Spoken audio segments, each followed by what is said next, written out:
The morning light slanted through the wide bay windows of the Ashworth Estate's music room, catching dust motes in its golden path. Celeste Morgan stood just inside the doorway, her hand lingering on the carved frame, as if the polished mahogany could steady her. The hook of the day was already set in her mind. The moment her fingers brushed the keys, every whispered insult she'd endured here would resurface in perfect pitch. She hadn't been in this room for years, not since she was a young woman polishing the very piano she now approached. The faint scent of beeswax and old sheet music clung to the air. Somewhere in the back of her thoughts, the memory of her mother's voice surfaced, not the content of her words, but the tone, soft and certain, telling her to never let go of music. That memory was her quiet anchor now, even as the present felt dangerously unstable. Celeste knew the purpose of this morning, to set the stage for a performance Conrad Ashworth had insisted would be a delightful surprise for his guests. In his world, she was still the help, a curiosity to display, and his smile last night at dinner had been all the reminder she needed of that. This was not just about playing. It was about reclaiming something that had been chipped away, note by people who thought her talent belonged only in their service. The room's atmosphere was deceptively tranquil sun, warming the ivory keys, the faint creak of the piano bench as she sat, but there was a stiffness beneath it all. The Ashworth estate, with its manicured gardens and marble entry hall, had always felt like a stage where her every movement was observed, catalogued, and silently judged. Today was no different. Gabriel Ashworth appeared first, leaning against the doorway with his usual air of restless energy. He was dressed casually, but his eyes carried a sharpness that suggested he understood more than he let on. "You don't have to do this," he murmured. "I do," Celeste replied, her gaze fixed on the sheet music before her. The safe choice, Mozart's Sonata in C major. Familiar, harmless. Impossible for anyone to claim was inappropriate. Vivian Ashworth arrived moments later, her perfume entering the room a heartbeat before she did. She looked Celeste over with an assessing glance, the way one might regard an object they were about to move to a less visible corner. "Conrad wants you ready by 8, she said, a faint curl to her lips. "I hope you've practiced enough." The first key scene unfolded quietly. Vivian crossing the room, lifting a stack of sheet music from the piano's stand, and flipping through it as if confirming nothing unsuitable had found its way into the selection. Celeste said nothing, but the tension in her spine told its own story. Later, in the kitchen, Celeste found Margot, the housekeeper, folding linens with precise mechanical movements. Margot's eyes flicked toward the doorway to make sure they were alone. "Watch her," she said softly, meaning Vivian. "She doesn't like when anyone surprises her, even with music." This was the second key scene, a quiet warning from someone who had learned to survive here by speaking in half-sentences and coded advice. By mid-afternoon, the rehearsal began.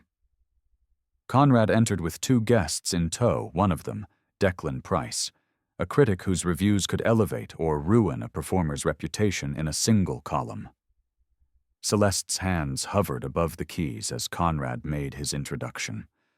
"Our Celeste is a treasure," he said, the words warm but patronizing, as though she were a quaint artifact from a bygone era. The final scene of the day's progression came as Celeste began to play. Her fingers moved easily through the opening measures, each note clean and correct. But under her calm surface, thoughts collided of her mother's promise, of the years she had swallowed her own ambition, of the rare afternoons Malcolm Rivers had coaxed her into playing pieces that were hers, not borrowed from centuries-old composers. The chapter's climax arrived quietly. In the midst of her measured performance, her gaze caught on a man slipping into the back of the room. Malcolm. Older now, thinner, but unmistakable. His eyes locked on hers, and in that instant, the air between them seemed to hum with unspoken history. She finished the piece without faltering, the last chord fading into the soft shuffle of polite applause from Conrad's guests. But her pulse was unsteady, her mind caught between the past and the uncharted path ahead. From the hallway, Vivian's voice floated in, crisp and controlled. "Don't get too comfortable, Celeste. Tomorrow isn't about you." And then, without planning it, Celeste found herself smiling not for Vivian, but for the fact that tomorrow might be exactly that. She turned back to the piano, the late afternoon light striking the lid like a spotlight. The thought lodged in her mind, sharp as a blade. Whatever happened next, she would decide the music. She hadn't been in this room for years, not since she was a young woman polishing the very piano she now approached. The faint scent of beeswax and old sheet music clung to the air. The first sound of the morning was not the piano, but the steady drip of rain against the stone terrace outside Celeste Morgan's bedroom window. She sat on the edge of the bed, still in her robe, the soft fabric twisted between her fingers as if she could wring clarity from it. The letter had been slipped under her door in the night, its envelope unmarked, its handwriting unfamiliar. The memory of yesterday's performance lingered like a chord that refused to fade. She had seen Malcolm again, and that sight alone had sent tremors through her careful composure. Now the letter, a single page, folded twice, seemed to answer a question she hadn't dared to ask. It warned her not to trust the Ashworth family's promises, that the will Conrad was so proud of displaying was not the will that would decide the estate's future. The day's purpose was already taking shape in her mind. She needed to find out what this letter meant before someone else decided for her. This was no longer about playing music for their entertainment. It was about understanding the truth buried in this house's marble and wainscoting before it swallowed her whole. Rain made the estate feel smaller, the hallways more narrow, the ceilings lower. The Ashworth home was a blend of New England colonial pride and decades of curated opulence, but in the damp light, it looked more like a museum locked to the public.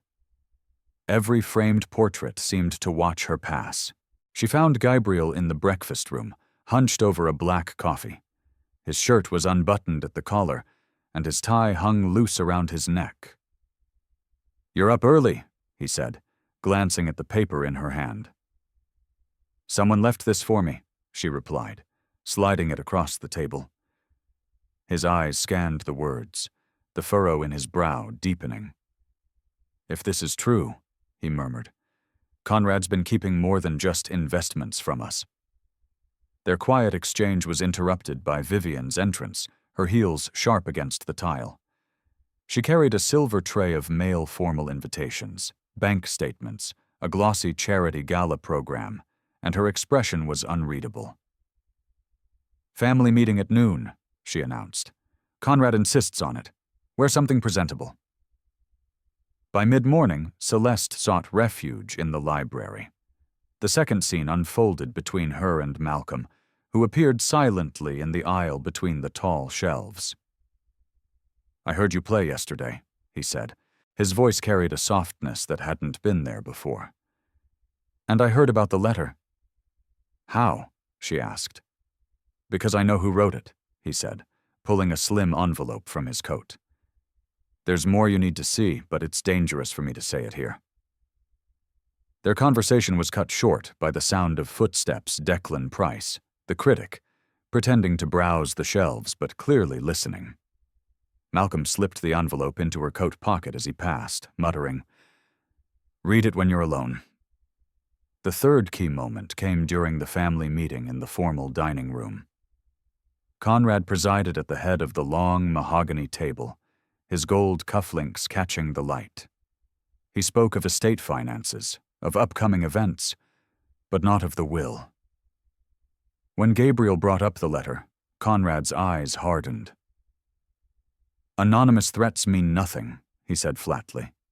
The family's affairs are in order, but Celeste noticed the tightening of his jaw, the quick way Vivian changed the subject to the weather.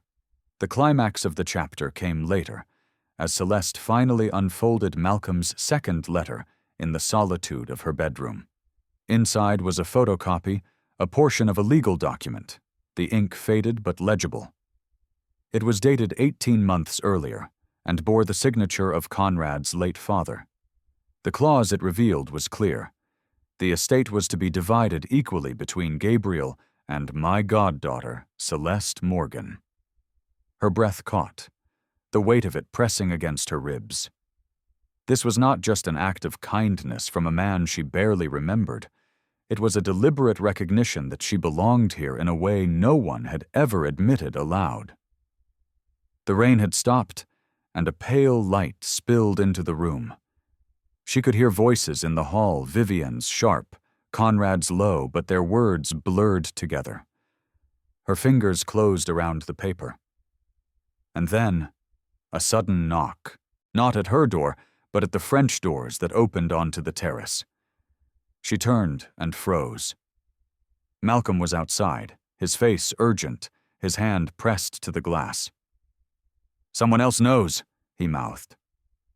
On the morning of the gala rehearsal, Celeste opens her locker to find her carefully notated sheet music gone. The metal door springs toward her palm and clangs softly, and for a breath she thinks she has simply misfiled the pages.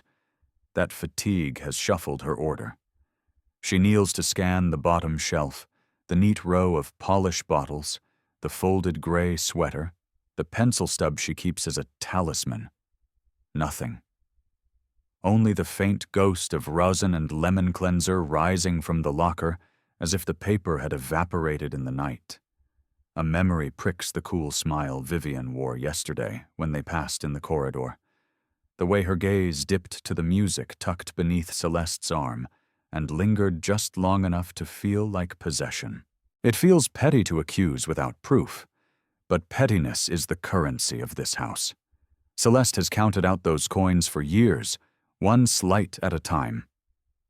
She reminds herself of the day's simple aim: survive rehearsal, keep her place, keep her dignity. The gala is tomorrow.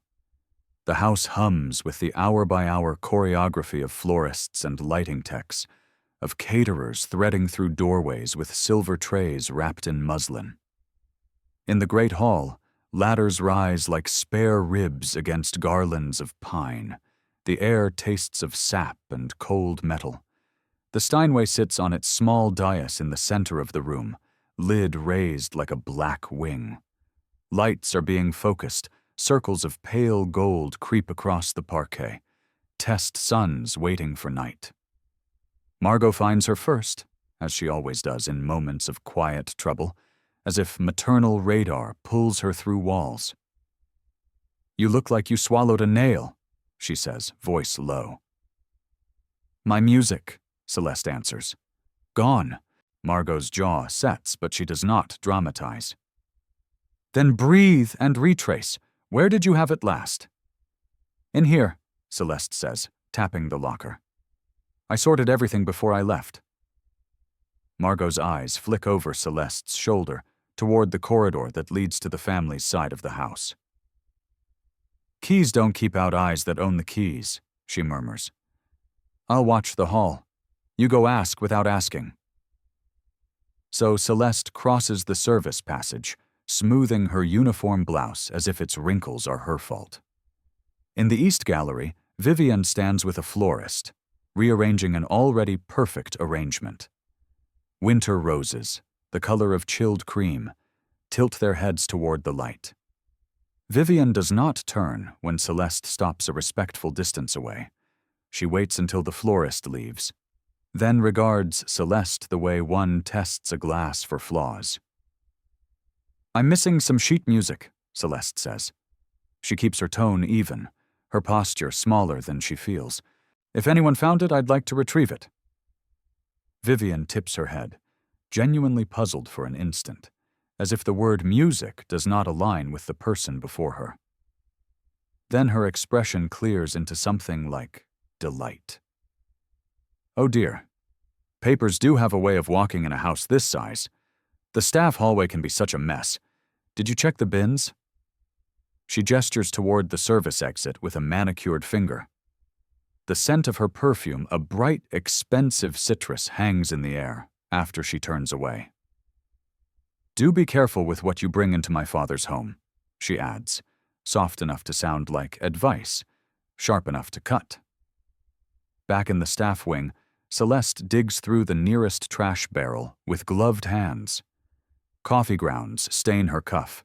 A spray of pine needles clings to her wrist like green eyelashes. No paper. She forces herself to keep breathing. Anger is heat, and she needs her hands steady. When she stands, Gabriel is there, hands jammed into the pockets of a charcoal sweater, rain-dark curls unruly from the wind outside. What happened? He asks. His eyes take in the mess at a glance, her gloves, the bin, the line of strain bracketing her mouth. I misplaced something, she says. You don't misplace things. He watches her a beat longer. What did Vivian say?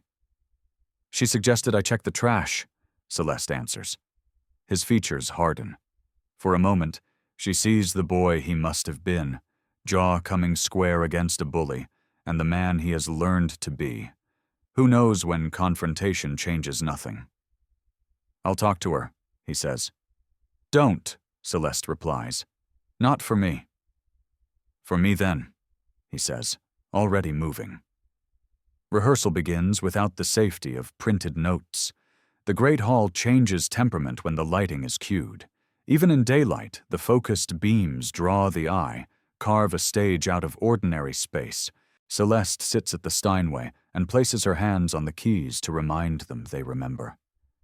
Scales begin to live inside her wrists again, the low A humming under her skin like a home frequency. She plays a simple prelude to warm the room. Pale pine fragrance rides the air in slow waves. The garlands sway when a door opens to the winter. Declan Price arrives near noon, notepad tucked into his coat like a passport. He introduces himself to the event coordinator with a smile that has sold many difficult reviews and, minutes later, wanders into the library they've pressed into service as a temporary office for the evening's entertainment. Celeste is there, searching the shelves for a slim anthology she used to own by memory. Declan closes the door behind him with unnecessary care, a prelude to confidences. We have met, you just didn't know it, he says. Years ago, Carnegie Hall, a youth series. I was new and thought I heard something I might never hear again. I think I was right. I'm sorry, she says, because apology is the reflex she has perfected in this house. I saw you in the public library 2 days ago. You dropped a program. I also noticed you were copying your own annotations onto fresh staff paper. He doesn't make it sound like a trespass. I photographed the pages you were interrupted, and I thought, if courage came back to you, you might need a hedge against bad luck. He opens his leather folio and pulls out a compact printer the size of a book. May I? Her throat tightens. Suspicion battles relief in the space of a heartbeat. You took pictures of my work. I took pictures of your future, he answers gently. You can tell me to leave with them.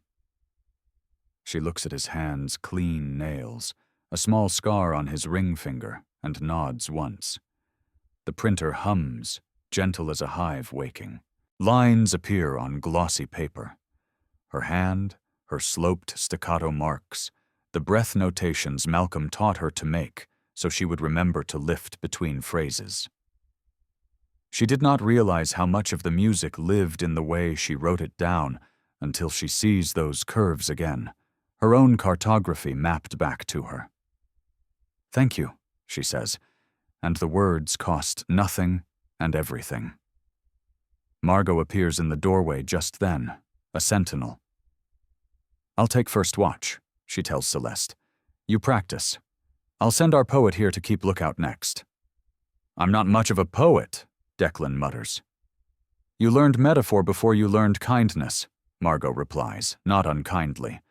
Now you get to practice both. They run sections. Celeste tests crossings in the left hand until her palm warms and loosens. She adjusts an inner voice that had overgrown its bar like ivy and trims it back. Clean. Every so often, the printer offers another sheet, an earlier draft. A bridge she'd nearly clipped away in fear. Declan's presence is unintrusive. He watches the door more than he watches her, and when he does look, it is as if he is listening for something he does not yet have words for. In a side hall, Gabriel corners his sister. Celeste does not see it, but she hears raised voices threading faintly through the walls as she plays. Vivian's laughter, brittle, a string tuned too high. Gabriel's voice, a register lower than usual, sanding the edges off anger so it will not splinter in his mouth. When he returns, there is color in his face he cannot hide. What did you say to her? Celeste asks when he stops at the threshold. Nothing that will change her, he answers, breathing out. Everything that will make me able to look you in the eye. The room grows warmer with practice, and the women setting table linens stop in the doorway, one by one, to listen without pretending otherwise. Their faces soften in a way that has nothing to do with society or pedigree. They recognize labor when they hear it, even translated into sound. Celeste plays the closing page twice, then a third time, until the cadence lands as if it has always been waiting at the end of her hands. By late afternoon, she holds the reprinted sheets rescued and whole between her fingers. They flutter, light as winter moths. The choice is plain and heavy at once. She can place a safe Mozart sonata on the stand tomorrow and give the room what it expects, a pleasant wallpaper of sound. Or she can set down these pages and risk everything. Contempt, dismissal, the bright cruelty of a bored audience. It is not really a choice at all. The body has already decided. The heart has been deciding for years. She gathers the pages into a crisp stack and looks up to find Gabriel in the doorway again, his expression unguarded, something like relief loosening his brow, as if he has been waiting for her to pick the risk so he can believe in his own better self. He steps inside the threshold, glancing past her at the piano, then back to her face. One more thing, Malcolm Rivers is coming tomorrow night. He's in the front row. The night of the gala arrives under a sky the color of pewter, the air brittle with cold. Celeste stands in the narrow backstage corridor of the great hall, her fingertips brushing the worn edge of the score she had fought to reclaim. The faint hum of the crowd beyond the velvet curtain is steady and low, like the ocean before a storm. Somewhere out there, Malcolm Rivers occupies a front-row seat, unseen but palpable, and the thought tightens her breath as much as it steadies her resolve. The day's earlier moments still cling to her Gabriel's quiet vow to shield her from Vivian's interference, Margot's fierce presence as a constant guard, Declan's silent nod as he handed her the last reprinted page. Those gestures form a fragile armor around her now, though she knows that once she steps into the light, she will stand alone. The great hall glows like a jewel box under the chandeliers. Tables dressed in cream linen and silver gleam under candlelight. The scent of evergreen garlands and winter roses winds through the air, carrying the faint sweetness of champagne. On stage, the Steinway waits, polished to a mirror finish, its lid rising like a dark sail. The first portion of the evening's program is ending. Polite applause swells and fades. She can hear Conrad's measured voice from the podium, introducing her as a young artist of exceptional promise, gracing our home this evening. When she emerges, the light blooms across her face. For a heartbeat, she takes in the faces, Vivian's cool smile from the head table, Declan leaning forward slightly in his chair, Malcolm's steady gaze fixed on her like an anchor. Her heart matches the rhythm of her steps as she crosses to the bench. She begins with the opening passage, her own composition threaded with fragments of a traditional piece, a deliberate choice to disarm the audience before revealing the work's full scope. The notes rise cleanly, her fingers finding the muscle memory she had trained back into them. She feels the hall lean in. Shadows move in the periphery, servers pausing with silver trays, guests tilting their heads in unison, Malcolm's hand resting loosely on his knee, still and attentive. In the second scene of the evening, tension slips in. As she turns a page, Celeste catches a movement near the stage's side door. Vivian, speaking in a low voice to a technician. Moments later, the lighting shifts abruptly, flooding the piano in harsher light that casts deep shadows across the keys. It is an old trick to unsettle a performer, but Celeste rides the change without pause. She leans into the next phrase, letting the shadowed notes bloom into the air like defiance made audible. From the third row, Gabriel's eyes narrow toward his sister, then flick back to Celeste with an almost imperceptible nod. Declan, pen poised, doesn't look down at his notepad. He's watching for something larger than a review. The third key moment arrives when she reaches the cadenza. Instead of the ornamental version she had once considered safe, she pours out the full, daring variation she had feared would be too much. The music swells into the upper register, then drops into a sudden, aching stillness. In that silence, the audience seems to stop breathing. It is Malcolm who breaks it, softly but distinctly, with a single clap. Others follow hesitantly. Then, all at once, applause rolling forward like a wave. She rises, heart pounding, and meets Malcolm's eyes. There is recognition there, and something like pride. The climax comes in the afterglow of the performance, when Conrad rises and takes her hand for the bow. His grip is firm, but his smile is tight, almost brittle.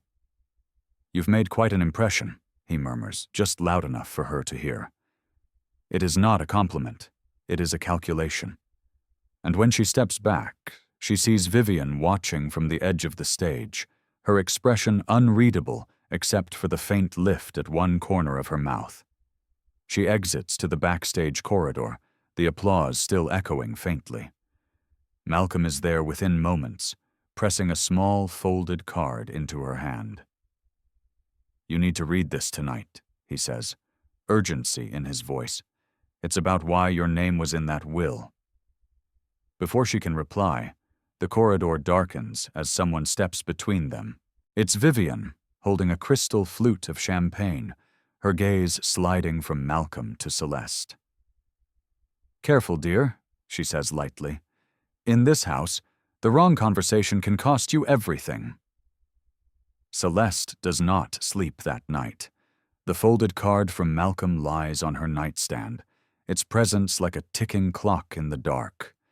She has not opened it yet, not because she fears the contents, but because she understands that once she knows, she cannot unknow. Outside her window, the snow falls in slow, deliberate flakes, softening the lights along the drive of the Langley estate. Inside, the air feels too still, as if the house itself is listening. She remembers the way Vivian stood in that corridor, her words sharp as glass cloaked in silk. It was a reminder that every movement here, every whispered exchange, is catalogued and weighed. Still, the truth Malcolm hinted at presses against her mind. Somewhere within these walls, the reason her name appeared in the will is tangled with decades of family history, choices made long before she arrived.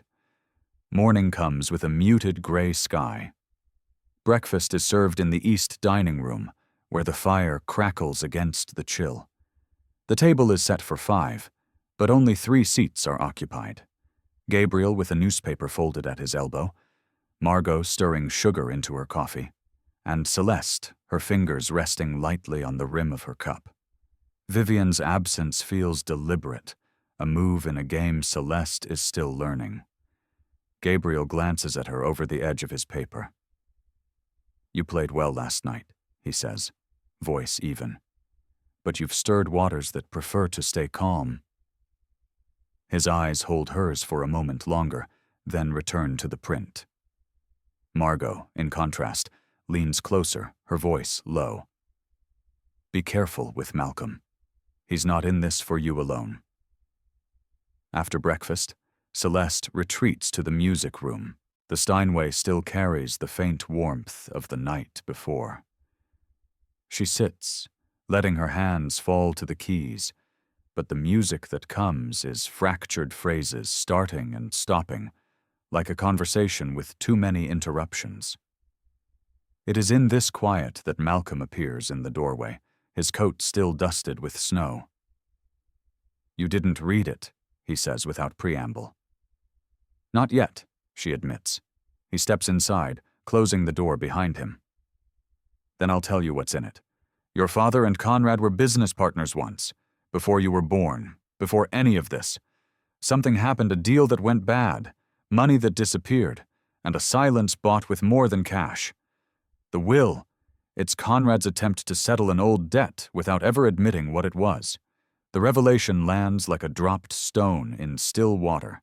Celeste feels the ripples reach back into her childhood, into the unanswered questions about her father's sudden disappearance from her life.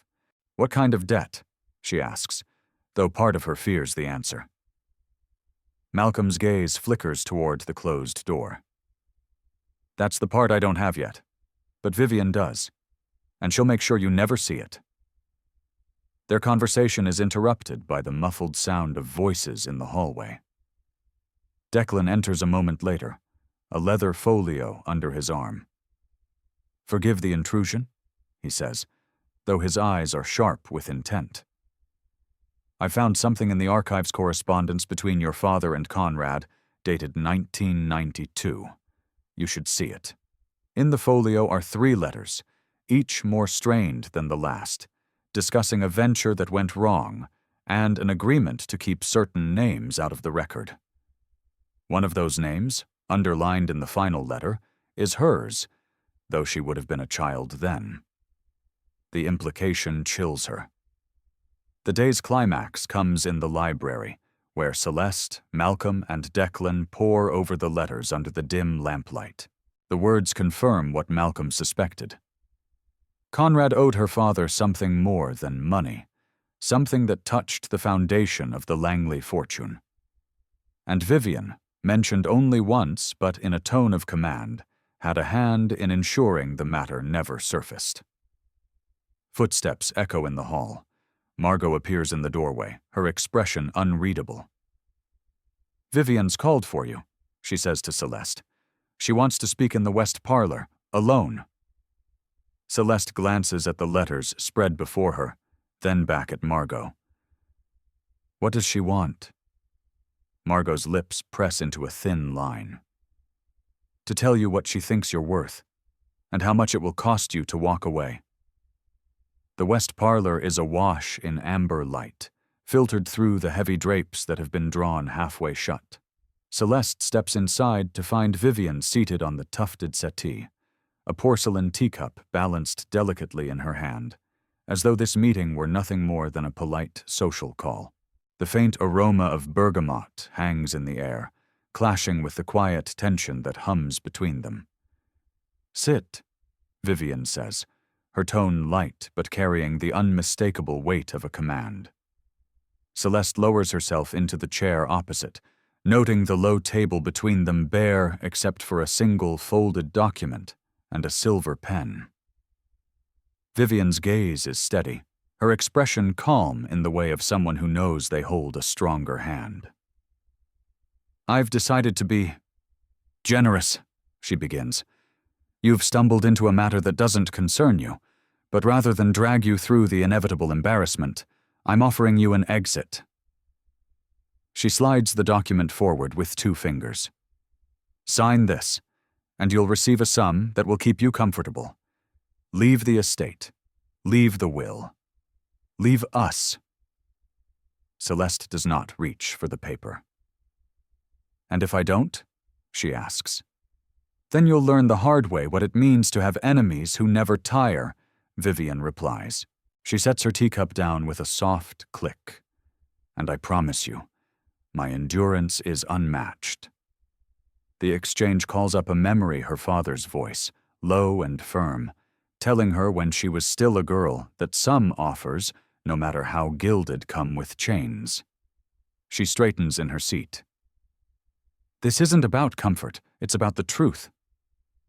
Vivian's smile is thin, almost pitying. Truth is a luxury. Survival is the currency here. They are interrupted by the sound of hurried footsteps. Declan appears in the doorway, his breath visible in the cool air. "Celeste, you need to see this," he says, his voice tight. He holds up a faded ledger, its cracked spine wrapped in twine. "I found it in the attic safe. Your father's handwriting, mixed with Conrad's. It's not just a debt, it's proof of an agreement to shield someone else in this family from criminal charges." Vivian rises, her composure flickering for the first time. "That ledger is private property," she says, advancing toward Declan. Celeste steps between them. "No," she says, her voice sharper now. "It's evidence." Margot appears in the hall, drawn by the raised voices. She lingers in the doorway, eyes darting between her mother and Celeste. "What's going on?" she asks, but her tone suggests she already suspects the answer. The argument crescendos when Vivian makes a sudden grab for the ledger. Declan holds it away, and Celeste takes it from him in a swift motion, clutching it to her chest. Vivian's eyes flash with something beyond anger, a flicker of fear. "You don't know what you're holding," Vivian says, her voice low now, almost pleading. "And if you did, you'd wish you never opened it." Celeste's fingers tighten on the worn leather. "Then I suppose it's time I find out." Declan exhales, a hint of relief in his face. Margot, however, stares at her mother with a dawning realization, as if pieces of a long, unsolved puzzle are falling into place. Vivian turns away, crossing to the window and pulling the drapes fully closed.